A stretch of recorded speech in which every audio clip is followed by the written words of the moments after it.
stories, trains, and magic? Well, you've come to the right place.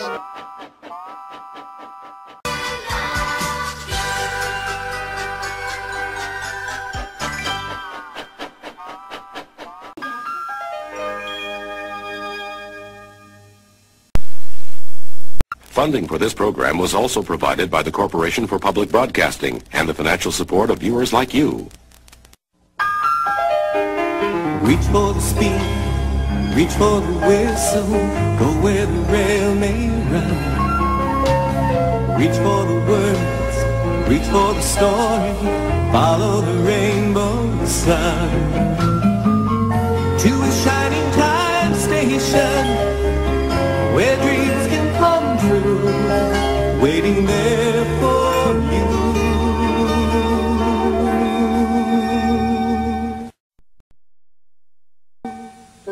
We have to do something, but what?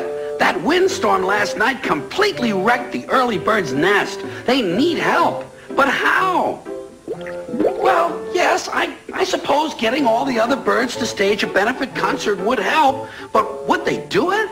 Who should I ask? Well, I know Skylark is a wonderful singer, but she'd never do it. She's so stuck up.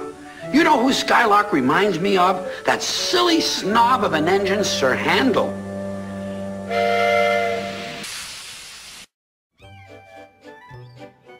Skarloey and Rheneas work on the railway that weaves round lakes and along mountain sides.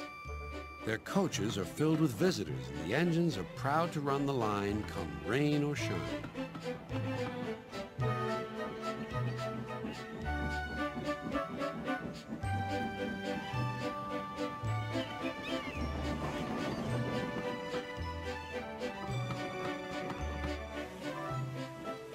The engines will never let their passengers down, but they are old and they tire more easily. Their drivers understood this, and they spoke kindly to them. "There's more than enough work for both of you on this railway. The manager is sending 2 more engines to help us run the line." Skarloey and Rheneas were pleased with this news and promised to give the new engines a big welcome.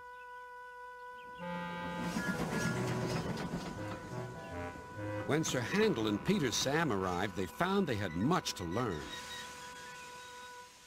"What a small shed," grunted Sir Handel. "This won't do at all. We're much too good for this old shack." "I think it's nice," said Peter Sam. "Huh," replied Sir Handel. "What's that rubbish?" "Shh," said Peter Sam. "That's Skarloey. He's famous." And then he whispered to Skarloey, "I'm sorry, Skarloey. Sir Handel's upset now, but he's quite nice, really." Skarloey felt sorry for Peter Sam. "Now, Sir Handel," said the fireman, "I will get you ready for work." "I'm tired. Let Peter Sam go. He'd love it." "No, you're first." Sir Handel puffed away to fetch his coaches. He didn't like the look of them at all. "Whatever next?" "Those aren't coaches, they're cattle cars." "Woo!" screamed the coaches. "What a horrid engine!" "It's not what I'm used to," clanked Sir Handel.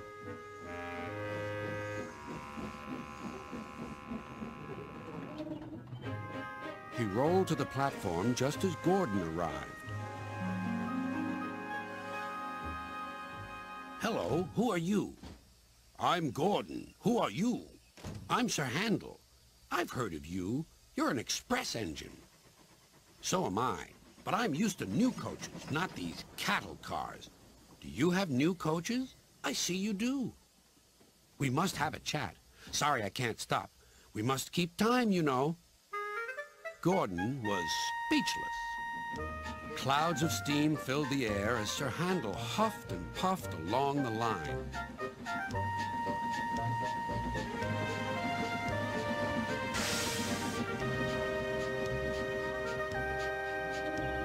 He was still cross when they reached the top station. Sir Handel was hoping for a rest, but his driver thought otherwise. "We'll leave the coaches now and fetch some cars from the quarry." "Cars!" snorted Sir Handel. "Cars! I won't. So there. Sir Handel was about to cause a great deal of trouble. "Told you," said Sir Handel.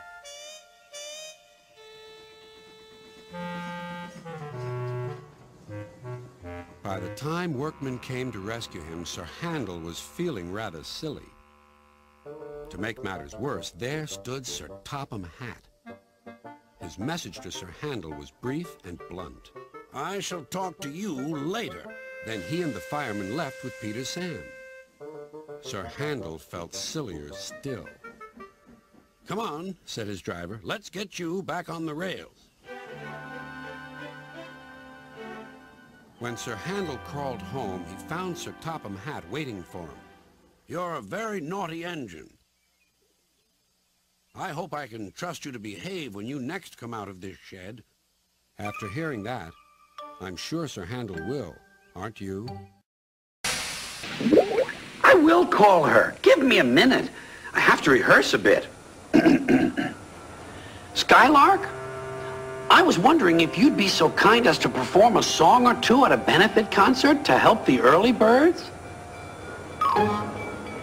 She hung up on me. Who does she think she is?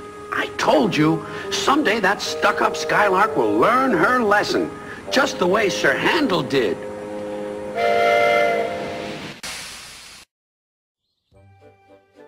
Sir Handel is very proud of his big, sturdy wheels. They have broad tires and hold well to the rails, but they are unusual. One day, the other engines wouldn't stop teasing him. "Look at his steamroller wheels," they joked. "Be quiet," snorted Sir Handel. "You're jealous." "Don't worry," soothed Peter Sam. "The engines all teased me about my special funnel until they learned how useful it is." "Did you hear that?" huffed Sir Handel. "My wheels are special, like Peter Sam's funnel. I can go faster than any of you." Skarloey had a plan to make Sir Handel see sense. "With your grand wheels, Sir Handel," said Skarloey, "you're just the engine to tackle George." "Who's George?" "That steamroller over there," replied Skarloey. "Listen." The steamroller was making rude remarks about the engines. "Railways are no good. Turn them into roads. Pull them up. Turn them into roads. Railways are no good. Turn them into roads. Pull them up. Turn them into roads." "Don't worry," said Sir Handel. "Leave him to me. I'll send him packing. George will soon get a run for his money." Later that morning, George was at the level crossing. "Huh. You're Sir Handel, I suppose." Sir Handel was standing no nonsense. "And you, I suppose, are George?" "Yes, I've heard of you." "And I've heard of you. You swank around with your steamroller wheels, pretending you're as good as me." "Actually, I'm better. Goodbye."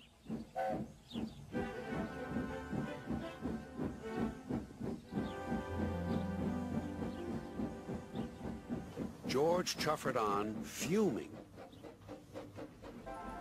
Later that day, Sir Handel brought a special load down after the last train had gone.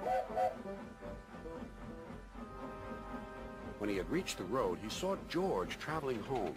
Sir Handel tried to attract his attention. "Beep, beep, beep." George took no notice. There was barely room to pass.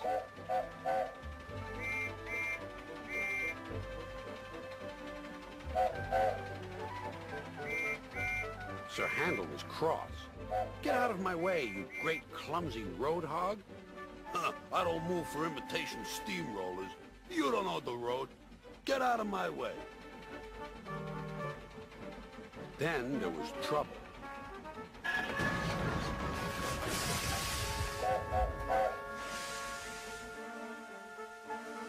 "Ah!" cried Sir Handel. "That was your fault."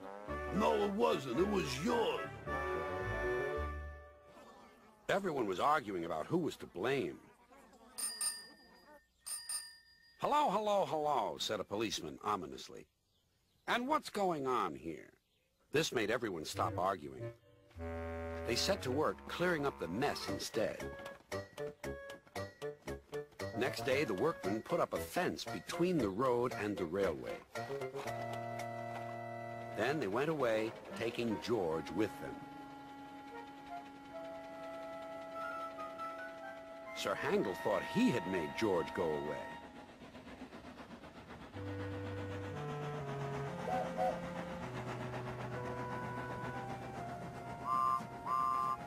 He talked of nothing but steamrollers. "Oh dear," whispered Scarloey. "He's worse than ever. I'm sorry my plan was no good." "Never mind," said Rusty. "We'll think of something else." But they had no need to do that.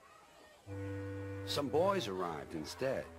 They pointed to the engine and cried, "Look, here's Sir Handel. He tried to race a steamroller, but the steamroller nearly beat him."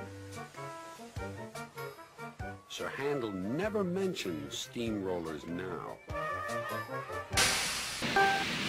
I know she didn't really hang up on me because I didn't really call her. But imagine how I'd feel if she had. No, we'll have to get someone else to perform. What about Old Brown the Owl?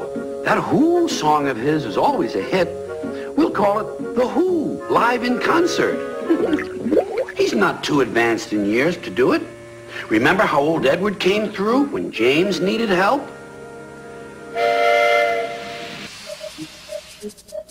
One day, James had to wait at the station till Edward and his train came in. This made him cross. "Late again!"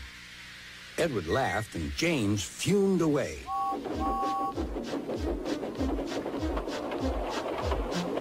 After James had finished his work, he went back to the yard and puffed onto the turntable.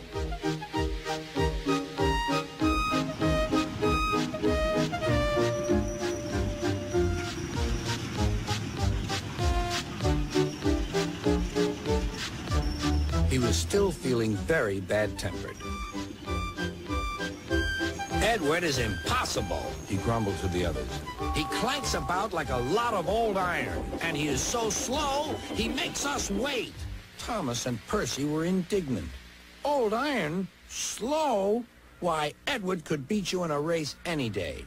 "Really?" said James. "I should like to see him do it."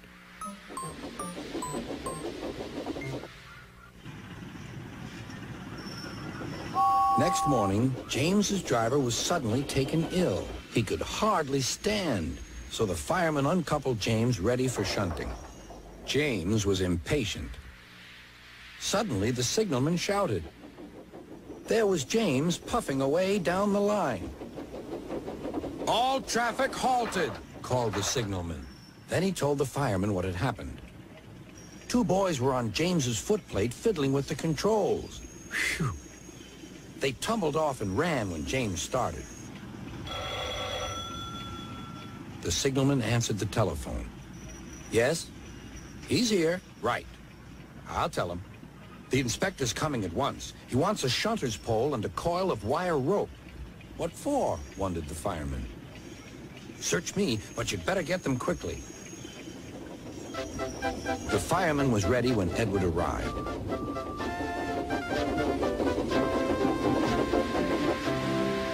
The inspector saw the pole and the rope. "Good man, jump in." We'll catch him, puffed Edward. James was laughing.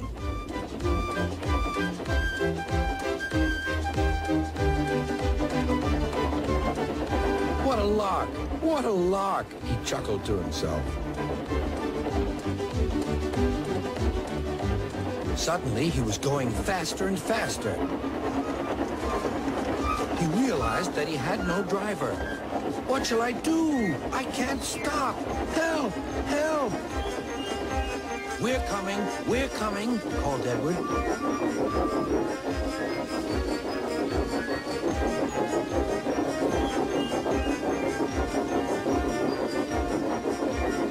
Edward was panting up behind with every ounce of steam he had. At last, he caught up with James.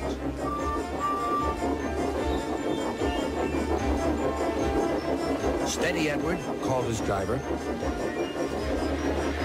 The inspector stood on Edward's front, holding a noose of rope in the crook of the shunter's pole. He was trying to slip it over James's buffer. The engine swayed and lurched. At last, got him, he shouted. He pulled the noose tight. Gently braking, Edward's driver checked the engine speed, and James's fireman scrambled across and took control. So, the old iron caught you after all, chuckled Edward. I'm sorry, whispered James. Thank you for saving me. You were splendid, Edward. That's all right, replied Edward. The engines arrived at the station side by side. Sir Topham Hatt was waiting. A fine piece of work, he said. James, you can rest and then take your train. I'm proud of you, Edward. You shall go to the works and have your worn parts mended. Oh, thank you, sir, said Edward. It'll be lovely not to clank. I called Owl. He sleeps all day, but I got his answering machine.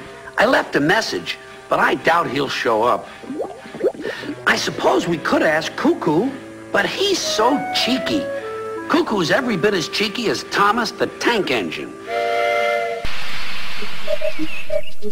It was a beautiful morning on the island of Sodor. Thomas the Tank Engine's blue paint sparkled in the sunshine as he puffed happily along his branch line with Annie and Clarabelle. He was feeling very pleased with himself.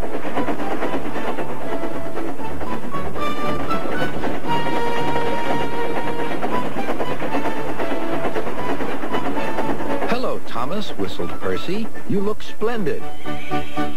Yes, indeed, boasted Thomas. Blue is the only proper color for an engine.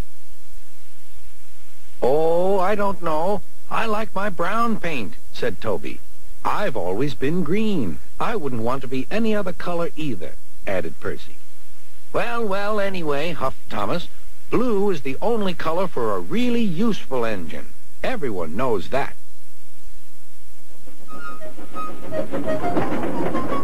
Percy said no more. He just grinned at Toby. Later, Thomas was resting when Percy arrived. A large hopper was loading his freight cars full of coal. Thomas was still being cheeky. Careful, he warned. Watch out with those silly cars. Go on, muttered the cars. And by the way, went on Thomas, those buffers don't look very safe to me. The last load poured down. Help, help, cried Thomas. Get me out. Percy was worried, but he couldn't help laughing. Thomas's smart blue paint was covered in coal dust from smokebox to bunker.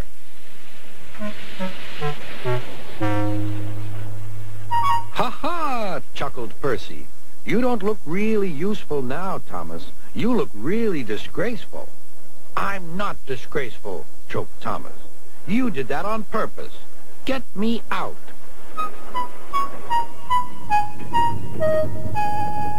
It took so long to clean Thomas that he wasn't in time for his next train.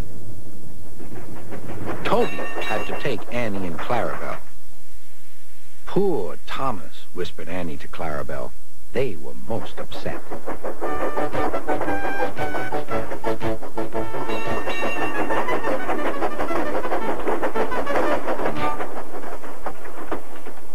Thomas was grumpy in the shed that night. Toby thought it a great joke, but Percy was cross with Thomas for thinking he had made his paint dirty on purpose. Fancy a really useful blue engine like Thomas becoming a disgrace to Sir Topham Hatt's railway. Next day, Thomas was feeling more cheerful as he watched Percy bring his cars from the junction. The cars were heavy and Percy was tired.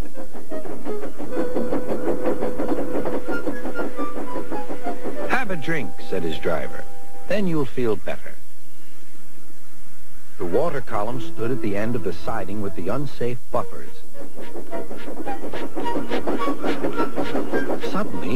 Percy found that he couldn't stop. The buffers didn't stop him either. "Oh!" wailed Percy. "Help!" The buffers were broken, and Percy was wheel deep in coal. It was time for Thomas to leave. He had seen everything. "Now Percy has learned his lesson, too," he chuckled to himself.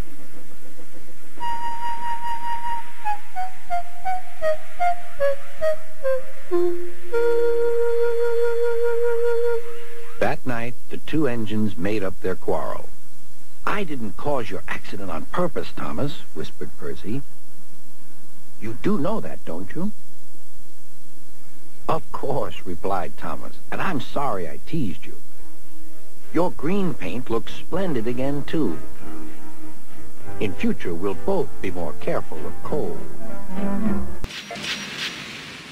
So, that lets out Skylark, Owl, and Cuckoo. Is there anyone else to ask? Blue Jay? Surely you jest. You know what Blue Jay is.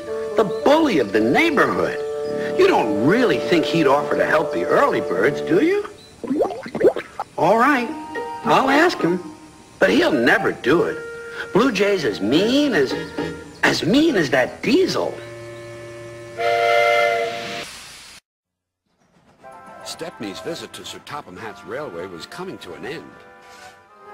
"We shall miss you," said Sir Topham Hatt. Then he turned his attention to all the other engines. "My railway is very busy, and I'm pleased with you, but you need help. A diesel is all that's available. Please do your best to avoid any disturbances." "What does that mean?" whispered Duck. "That means this diesel is difficult," snapped James. And he was. The Diesel surveyed the shed. "Not bad. I've seen worse. At least you're all clean." The engines glared. "It's not your fault, but Sir Topham Hatt should scrap you and get engines like me. A fill of oil, a touch on the starter, and I'm off. No bother, no waiting. They have to fuss round you for hours before you're ready." The engines were furious. Next morning, they held an indignation meeting round the turntable. "Disgraceful. Disgusting. Despicable. To say such things to us," cried Donald and Douglas. "It's to teach them a lesson we'd be wanting. Now, how do we do it?" Their chance came sooner than expected. The Diesel was purring comfortably. An inspector watched a fitter making final adjustments. The wind tugged at the inspector's hat. The Diesel was ready. "Look at me, Duck and Stepney. Now I'll show you something." He rolled proudly toward his coaches. Then it happened.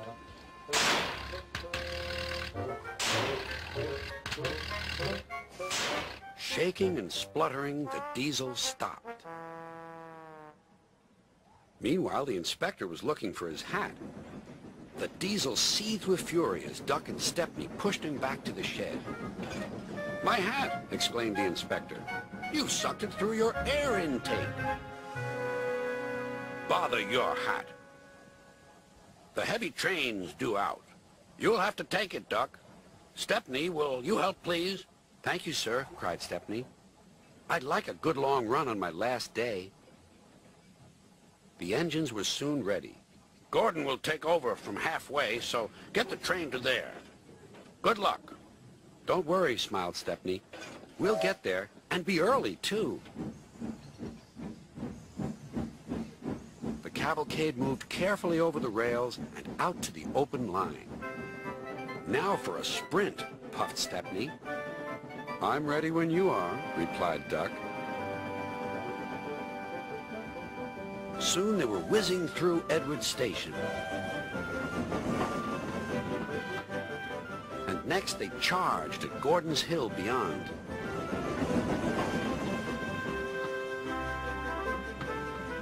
They felt the drag of the heavy coaches here. It was hard work.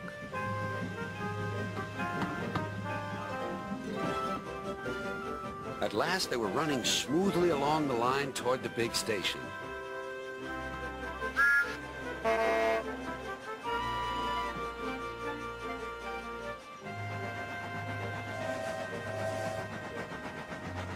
"Hello, you're early," said Gordon. "That's one in the headlamp for old Diesel. James says he's sick as boiler sludge and sulking in the shed. Serves him right for saying we're out of date." And Gordon chortled away. Next day, everyone came to say goodbye to Stepney. "Come back and see us soon," whistled the engines.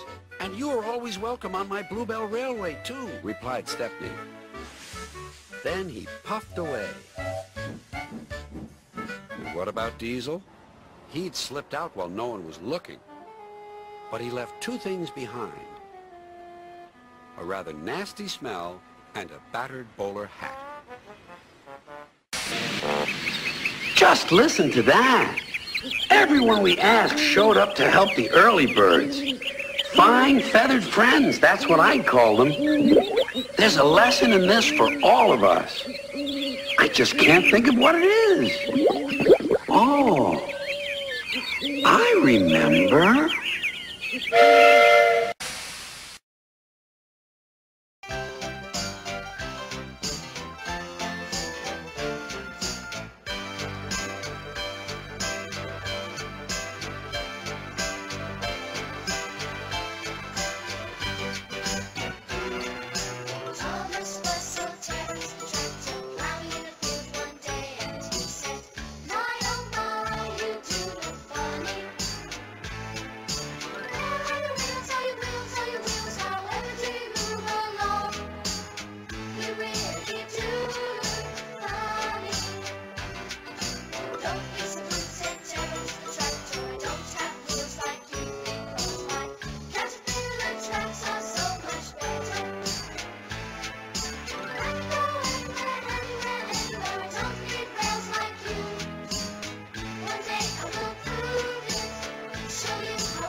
Shining Time Station was made possible in part by an underwriting grant from Amtrak.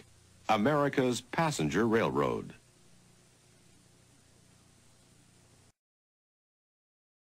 Funding for this program was also provided by the Corporation for Public Broadcasting and the financial support of viewers like you.